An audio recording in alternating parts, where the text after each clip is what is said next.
Una noticia sobre política mexicana y lo más interesante que ha pasado por lo menos hasta este martes 17 de diciembre. Primera noticia. Ciro Gómez Leiva tunde al panista Santiago Tabuada, tunde a la oposición en general, a los panistas.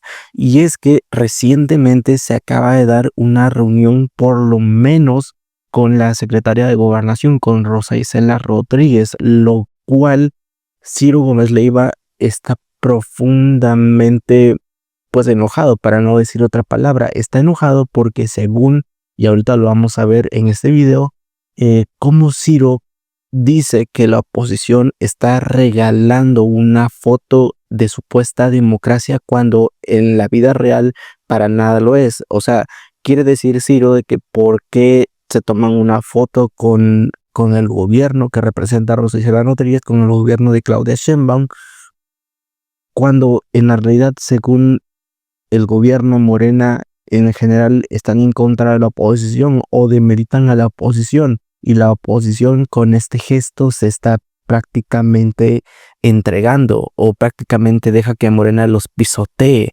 O sea, es realmente increíble. Y aquí Santiago Tabuada le revira a Ciro Gómez Leiva que esto no es una cuestión de dejarse, que es una cuestión de solidaridad en el sentido que va a entrar próximamente en este 2025 el gobierno de Donald Trump, lo cual según es un ejemplo de que se están coaccionando, de que se están haciendo un equipo conjuntamente la oposición y el gobierno para enfrentar esta nueva amenaza conjunta que va a ser Donald Trump. Pero Ciro Gómez Leiva no lo entiende. Claramente también aquí hay muchas cuestiones que están muy interesantes. En primer lugar hay que decir sobre esto que en sí Sheinbaum no se reunió con ellos, fue el representante de Sheinbaum, que es la secretaria de Gobernación en este caso, que claramente algunos dirán que no representa mayor tipo de poder o de cargo máximo que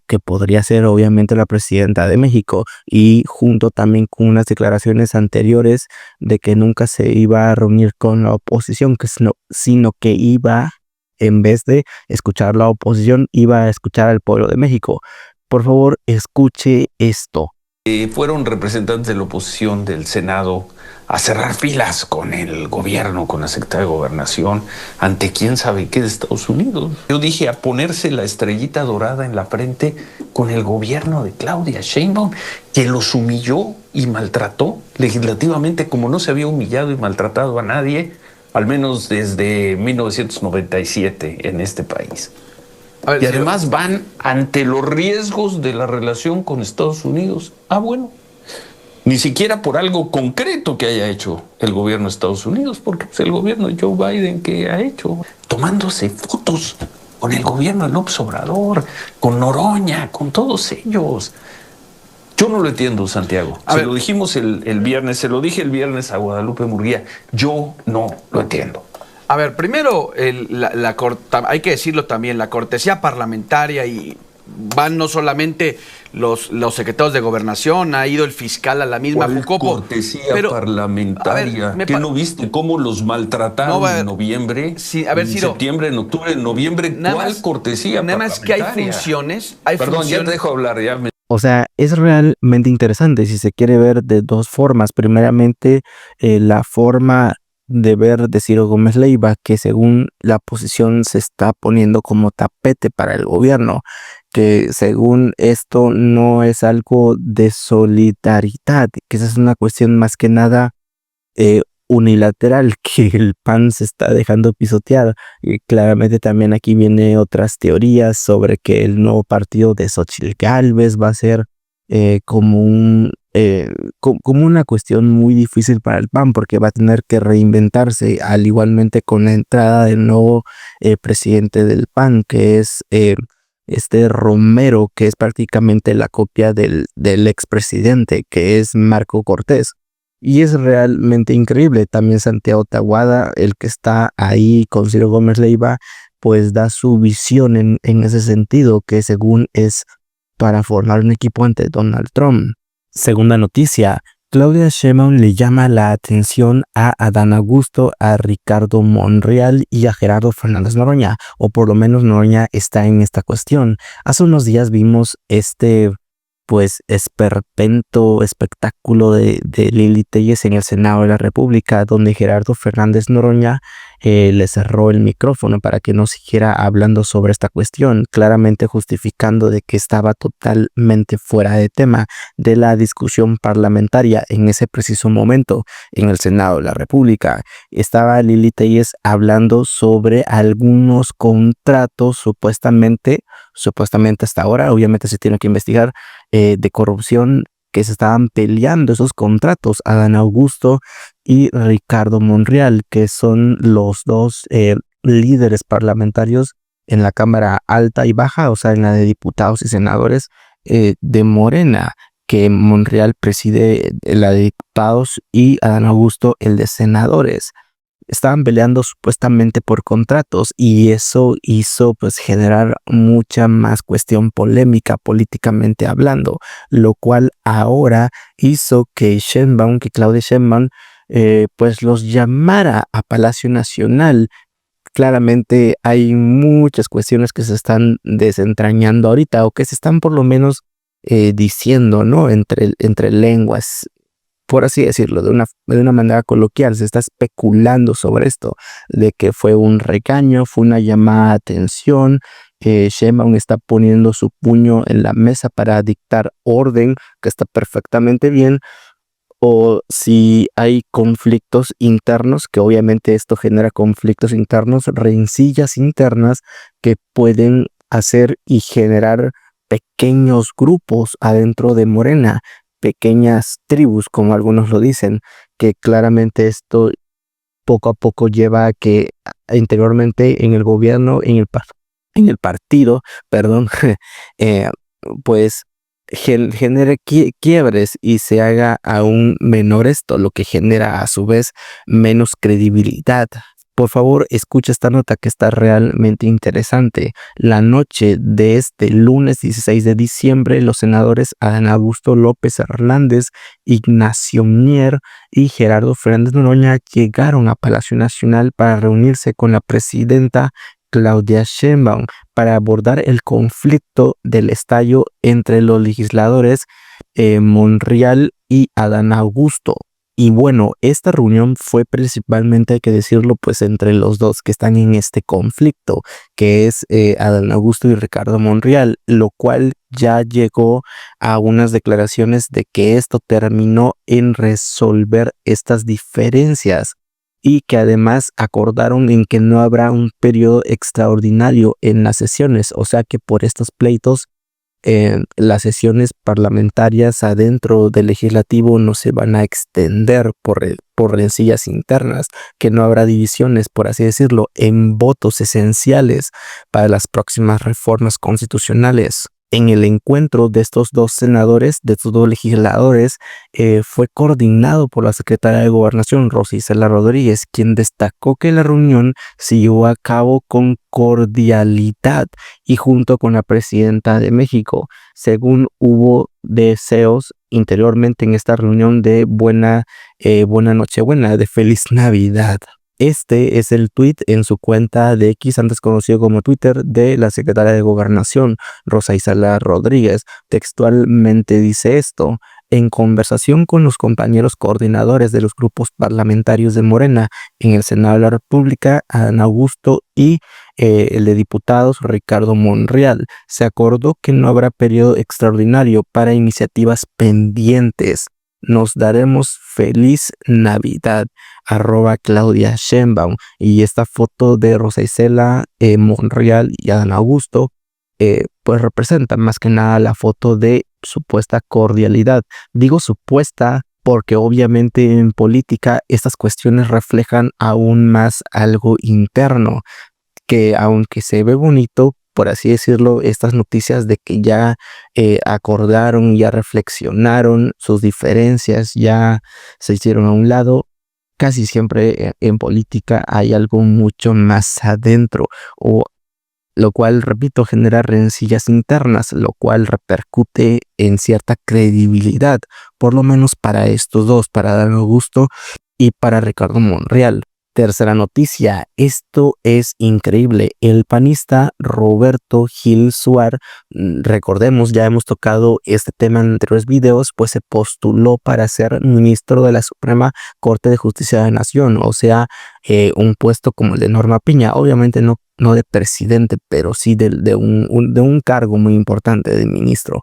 El punto es que este se registró, de hecho, tildó al proceso de cierta dificultad, lo cual según hacía que los que quisiesen entrar o postularse para ministro, pues optaran a no hacerlo por un registro muy difícil. Pues bueno, este resultó ahora ser electo, mejor dicho, pasado a la siguiente fase, que va próximamente a elegirse solamente a 10 para los ministros de la Suprema Corte. Obviamente luego se va a hacer este proceso de la tómbola o de insaculación, que aquí pues ya corre mucho una suerte, ¿no?, de ser elegido.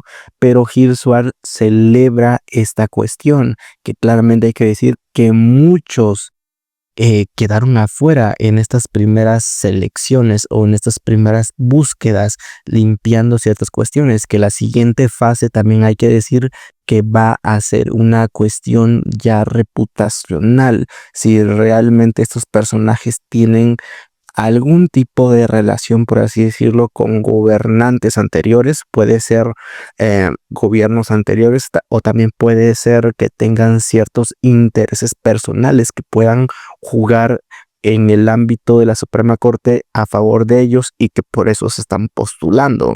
Un ejemplo sería, por ejemplo, que tenga un cierto juez de algún tipo de escuela o de colegio de abogados, tenga cierto interés en llegar ahí para, con un interés económico o personal, engrandecer a su escuela, a su colegio de abogados, o que consecutivamente tenga algún tipo de, ¿cómo se dice?, de cierta cuestión económica que le puedan dar por dar ciertas cuestiones a favor, ciertas resoluciones, puede ser a empresarios, a grupos del crimen, etcétera. Van a ver esa cuestión, pero por lo menos ya Gil Suar está celebrando esto. Por favor, escuche esta nota. El ex secretario particular de Felipe Calderón avanzó en el proceso de las elecciones del Poder Judicial este 2025 y celebró el resultado en sus redes sociales. Luego puso que los 3 comités de evaluación de los poderes de los poderes de la Unión pues sí lo aprobaron para esta cuestión. Ayer o el día 15 de diciembre los comités de evaluación de los poderes ejecutivos, legislativos y judicial presentaron las listas de los aspirantes que lograron pasar a la segunda fase del proceso del Poder Judicial, o sea, la elección de este 2025. En ese marco, Roberto Gil Suar, quien aspira a ser ministro de la Suprema Corte de Justicia de la Nación, celebró haber superado la primera prueba de este proceso, al cual le resta 2 etapas de elección que concluirán este febrero próximo de 2025. Y así lo celebró en su cuenta de X, antes conocido como Twitter. Básicamente dijo que este comité de selección pues llegó a un resultado final y que él fue el registro 124, primer paso superado. Cuarta noticia. Ricardo Salinas Pliego ahora está defendiendo, oponiéndose a favor de Lili Téllez, y esto es realmente interesante porque ante todo hay un contexto muy político, un contexto, hay que decirlo, de Ricardo Salinas Pliego, que fue recientemente a Argentina. Claramente para muchas personas no importa lo que haga Salinas Pliego en Argentina, mucho menos en Argentina, que es otra cuestión mucho más diferente, hablando en un tema político, es una diferente mentalidad. El punto es que Salinas Pliego, de ir a Argentina, donde se reunió con Javier Milei, el presidente actual de Argentina, ultraconservador, pues vio una visión pues de país, una visión pues diferente, ¿no? De ultraderecha, en donde ahí mismamente en Argentina, en ese foro de derecha, dijo que hay que mandar a la izquierda, a los zurdos, a las alcantarillas de donde vienen. Claramente esto reforzó el papel de Salinas Pliego, no solamente de ser un simple tuitero o de ser una persona que está en contra del gobierno, sino de ser ya activamente un activista a favor de la derecha o a favor de la oposición, en este caso pues del PRI, del PAN, en este caso. Y lo cual ahora con su llegada a México, que estuvo ahí en Argentina y regresó a México, pues ahora se pone del lado obviamente de la oposición, pero principalmente recientemente a favor de Lili Téllez. Lili Téllez, que recordemos, y otro contexto más, Lili Téllez creció en los medios de Ricardo Salinas Pliego, creció en los medios corporativos, hasta fue compañera de Javier Alatorre, este otro títere empleado de Ricardo Salinas Pliego. Y solamente basta con ver los recientes tweets o publicaciones en su cuenta de X, antes conocido como Twitter, de Salinas Pliego, en donde principalmente reposteó y comentó sobre esto. Por ejemplo, sobre la cuestión legislativa de que Noroña le cerró el micrófono a Lili Téllez. Aquí Salinas Pliego dice textualmente: ¿dónde está el dinero? Y resulta que no es tema, cállese. Órale, así los nuevos dueños de México, bravo Lili Téllez. Luego otro tuit es este, en donde puso recientemente este 15 de diciembre que para esto pagan impuestos, para tener este sistema de inseguridad pública, y repostea o publica una publicación de Lili Téllez sobre un empresario recientemente fallecido por una cuestión de inseguridad. Obviamente esto pues coincide con varias cuestiones de la oposición, principalmente de Xóchitl Gálvez, de aprovechar cualquier cuestión polémica, si se puede decir así, para atacar al gobierno en el poder.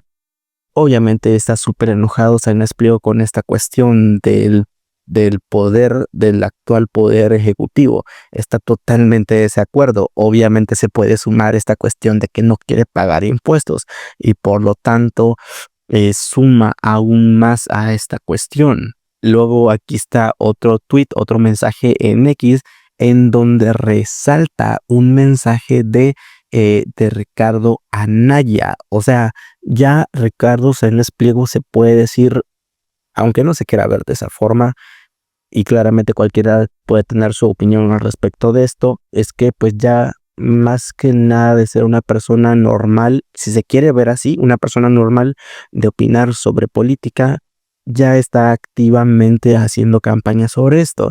Obviamente Salinas Pliego, al igual que muchas personas de la oposición o incluso a favor de la Cuarta Transformación, pues no tienen ese poder de eco o de convocatoria a mucho nivel.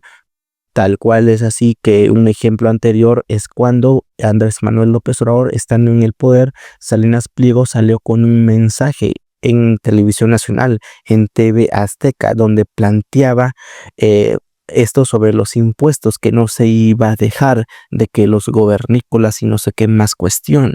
Salió Salinas Pliego básicamente echando en contra de Andrés Manuel López Obrador en el gobierno actual en ese momento, lo cual ya era próximo a elecciones de este junio, de estas elecciones de los 2025, en donde resultó pues ganadora por un enorme margen Sheinbaum, al contrario de Xóchitl Gálvez, lo cual quiere decir que aunque se unan la oposición y ciertas cuestiones de derecha a nivel nacional, en televisión, en medios de comunicaciones corporativos, pues no afecta significativamente una narrativa política. Por favor, póngame en los comentarios qué opina usted al respecto de todo esto.